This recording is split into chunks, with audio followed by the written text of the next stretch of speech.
మార్చి 23వ తేదీ రోజు శనివారం రోజున రాత్రి 10:32 ప్రారంభమైనటువంటి చవితి తిథి మార్చి 24వ తేదీ రోజు ఆదివారం రోజున రాత్రి 8:51 వరకు కూడా చవితి తిథి ఉంటుంది. అలాగే ఈ చవితి తిథి ఈ విలంబి నామ సంవత్సరంలోనే చివరి సంకష్టహర చతుర్థి ఇంకా చివరి చవితి తిథి కూడా.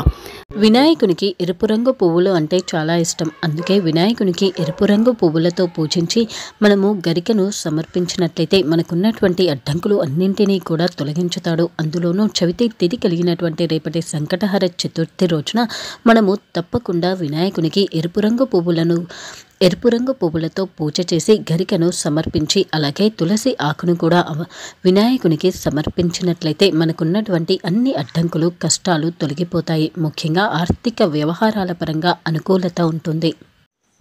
ప్రతి నెల మరియు ప్రతి వారం మీ రాశి ఫలాలు, మీరు చేయాల్సిన పరిహారాలు తెలుసుకోవడం కోసం మా ఛానల్ని సబ్స్క్రైబ్ చేసుకోవడం మర్చిపోకండి.